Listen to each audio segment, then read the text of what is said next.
d'où on part et le lieu où l'on retourne.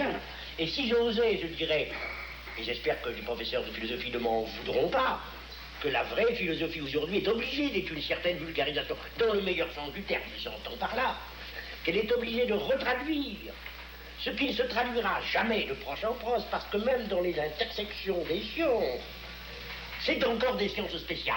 On ne peut pas dire ni que la chimie biologique, ni que même l'information, ni que... Tout ceci, ce sont des spécialités, même dans les intersections. De telle sorte qu'on a mal compris ta pensée. On a cru que tu voulais dire qu'il y avait une vérité du scientisme, genre l'avenir de la science, ou genre Strauss. Mais pas du tout. Au contraire, il y a des vérités. Et il y a un lieu où germe l'essence de la vérité. L'existence dans son projet total de départ et de réduction. Et alors, il me semble que par rapport à votre question, certes, la philosophie a commencé avec la science. Il y a un avant. Mais un jour, la philosophie, sous une certaine forme, s'est terminée pour donner naissance à une pensée philosophique d'autant plus indispensable. Mais il y a quelque chose d'irréversible. On ne peut plus refaire une ontologie comme Aristote. On ne peut plus refaire une ontologie comme Descartes. Mais enfin... Et en même temps, je puis parfaitement comprendre de quoi il était question dans les grandes philosophies du passé. Par conséquent, ce que ces philosophies cherchaient, et si l'on peut dire, reprenant votre langage, le lieu d'où elles partaient, le lieu où elles vont, n'est plus un lieu qui nous soit interdit ou fermé. C'est pourquoi l'histoire de la philosophie n'est pas l'histoire de la science. Vous disiez qu'il n'y a pas d'erreur en philosophie, mais on pourrait dire aussi qu'il n'y a pas de progrès. Aucune question n'est abolie, n'est périmée, alors que dans l'histoire des sciences, l'histoire des techniques, il y a vraiment quelque chose qui est définitivement perdu. Mais je puis en même temps comprendre que ce que dans le rapport avec les sciences, et pour des raisons du développement des sciences, nous appelons question d'existence, c'était la même question que celle qui était appelée question de l'être dans la philosophie grecque. Et par conséquent, cette reconnaissance d'un même lieu d'origine et d'un même lieu de destination du discours philosophique, c'est cela qui me permet de parler d'un problème de la vérité.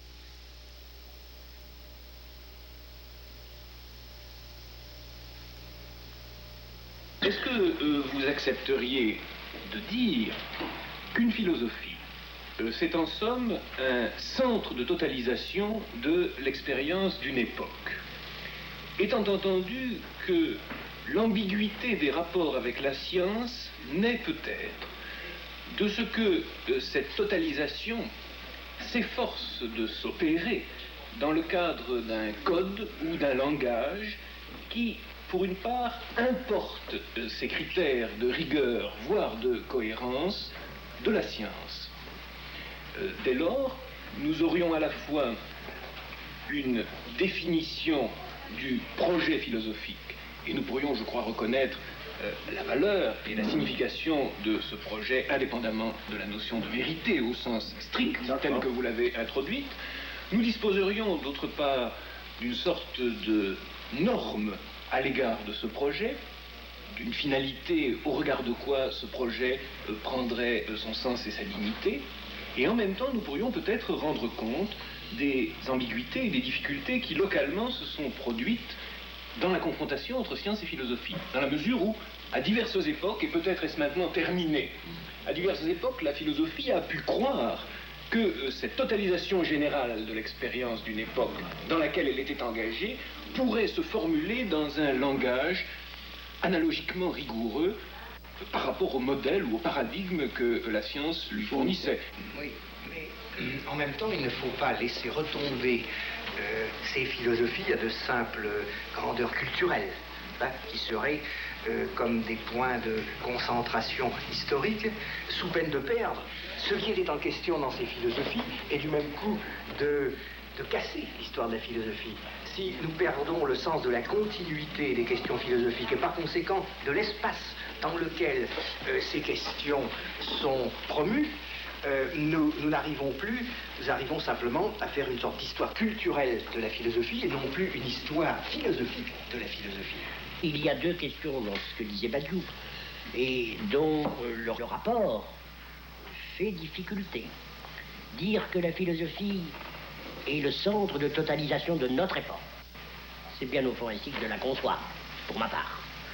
Mais dire aussi qu'elle est un dialogue avec toutes les philosophies du passé, comme si on pouvait isoler ce rapport histoire de la philosophie comme la philosophie.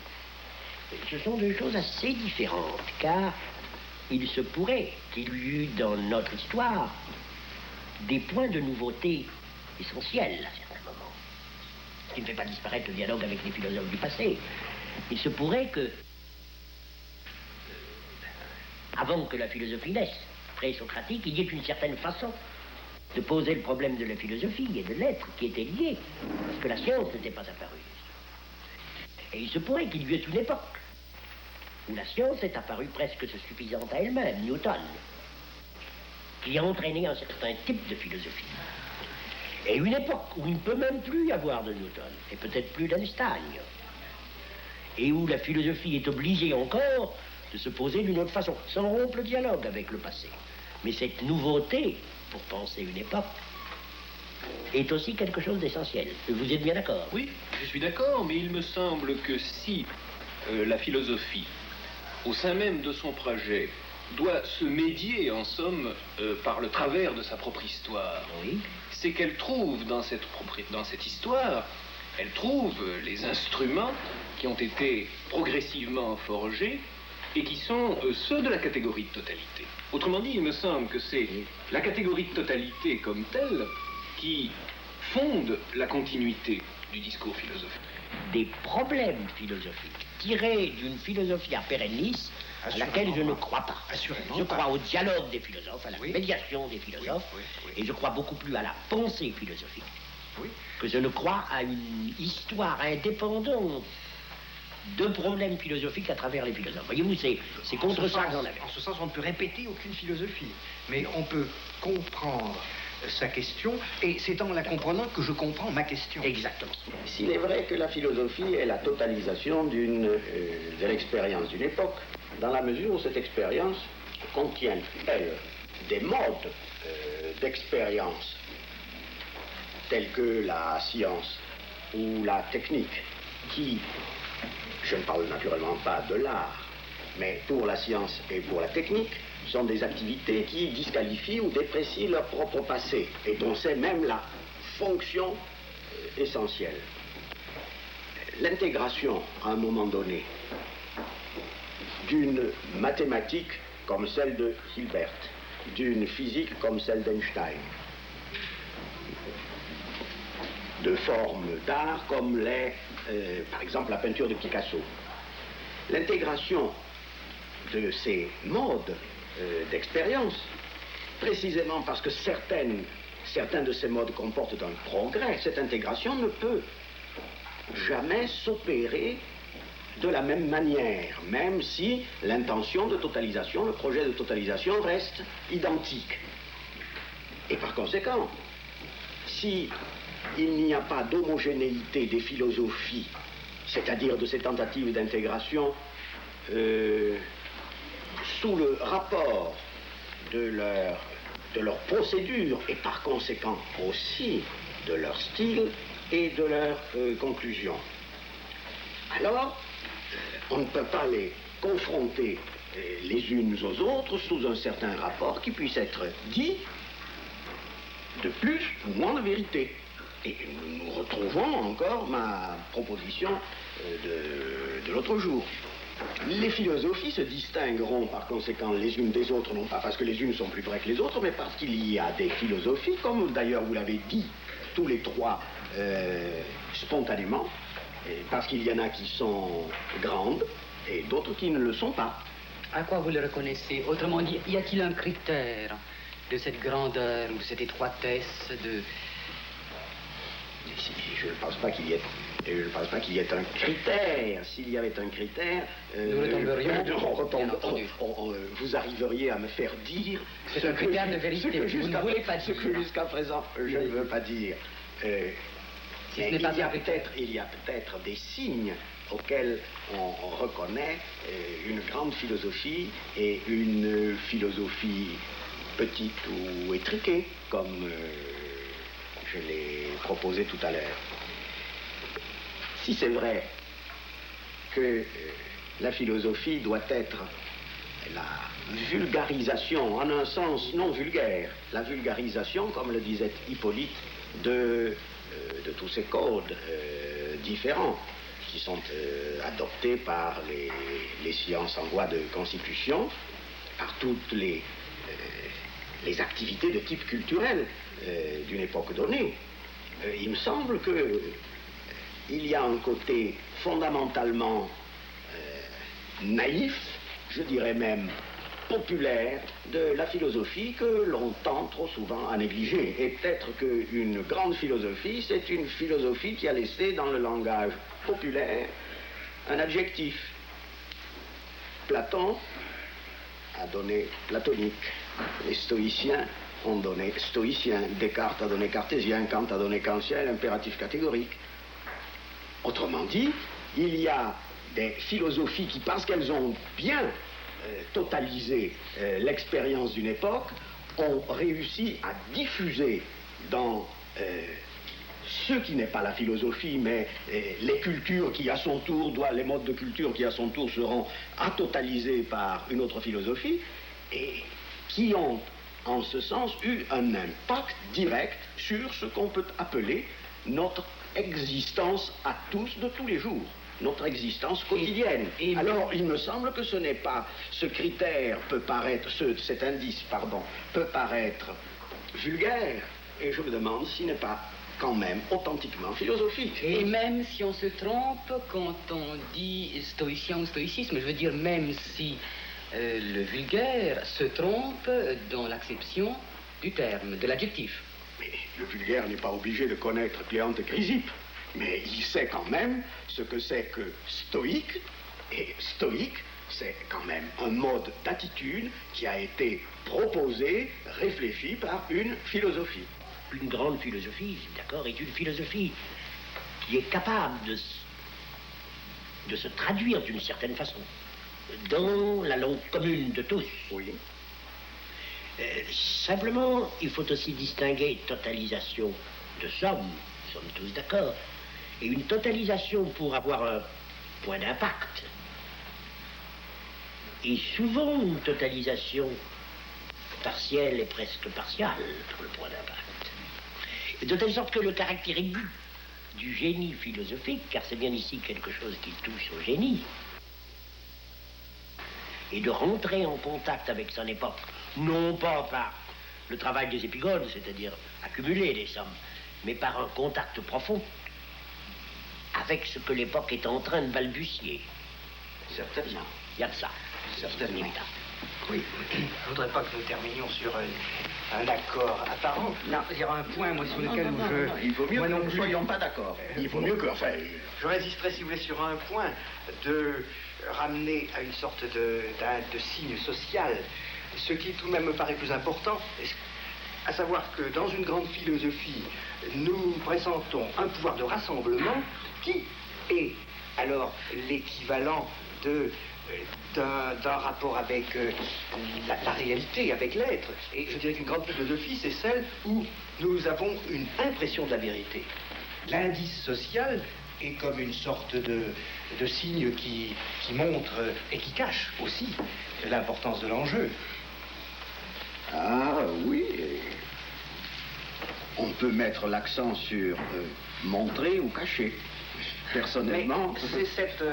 L'accent sur je montrer. mettrais plutôt l'accent sur montrer. Oui, mais je voulais dire simplement que nous ne pouvons pas réduire à un critère d'influence sociale ce qui est aussi le rapport de chaque totalité partielle avec ce que nous appelions tout à l'heure cet espace de rencontre des philosophies où il est question de la vérité, où peut-être la vérité reste sa propre question. Mais Il y a cette présomption de vérité, c'est peut-être aussi ce que le sentiment populaire ressent parfaitement, que vraiment dans une grande philosophie vient à la parole ce qui est notre rapport varié dans l'histoire, mais fondamentalement le même. Je ne dis pas le contraire, et c'est pourquoi je préfère vous accorder le mot que vous venez de reprendre et dont je me suis servi, c'est-à-dire populaire plutôt que social.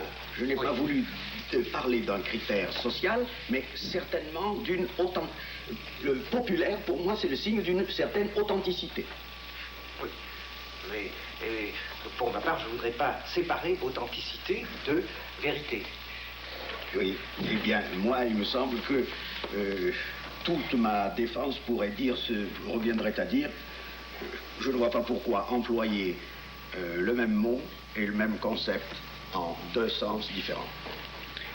Mais vous, Alain Badiou, qui êtes professeur, quand vous définissez une philosophie comme un centre de totalisation de l'expérience d'une époque, est-ce que ça vous permet d'enseigner la philosophie? Qu'enseignez-vous sous ce nom? On n'enseigne pas, en tout cas, une philosophie au sens que revêt cette définition.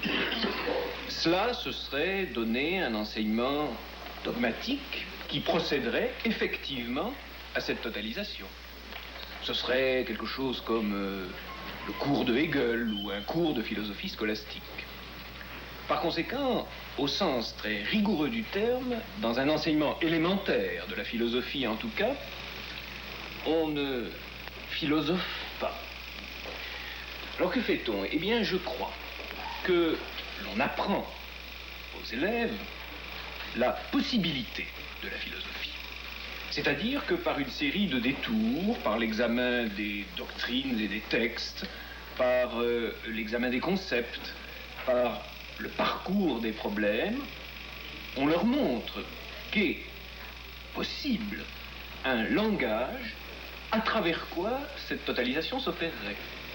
Et je définirais volontiers l'enseignement de la philosophie comme l'enseignement de la possibilité de la philosophie, ou la révélation de la possibilité de la philosophie.